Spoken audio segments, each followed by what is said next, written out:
I'm not against politicians travelling, of course, but Jeff Shaw is being investigated for rorting expenses, and he's travelling the world on expenses. Yeah, look, I think now, I've had a whole term of people saying to me every time I go away, it's a junket, and that's part of the territory, so it's no good complaining about it. You included, by the way, Neil Mitchell. Yes. But and you enjoy it too. Yes.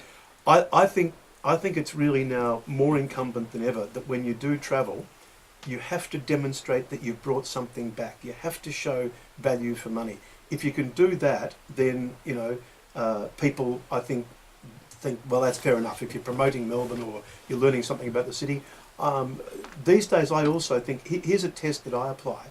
Are the people who've invited me prepared to pay, for instance, for my airfare or my accommodation? And Boris paid for your trip, didn't he? He paid. The Lord Mayor of London, I should say. The Mayor of London, yes. Who's here, by the way, next month.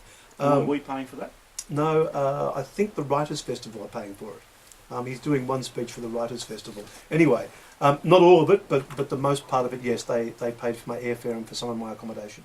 I mean, I did one of them myself when I was a Member of Parliament, and it was the most harrowing trip I've ever done, because we were looking at sexual offences against women and children, and as a result of that we changed a lot of the rules around evidence, around prosecutions, around the way we dealt with it, and that was a bipartisan trip.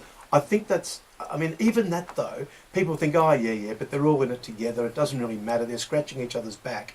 That's why you've just got to demonstrate when you come back that the work that you have done there is of real benefit to our community. Well, we are going to the Parliamentary Library to see the reports on recent trips and see what value we got from it. But to be, and you were in Parliament, State Parliament for a while, it is viewed as something of a perk, isn't it? Come on. Look, I must say, for some people, no, they are serious about it and they work hard. And for other people, work hard, but once every couple of years we get to go overseas.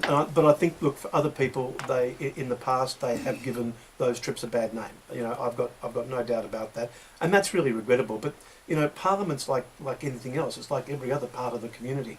I think the vast majority of members of Parliament think hard before they decide to do that.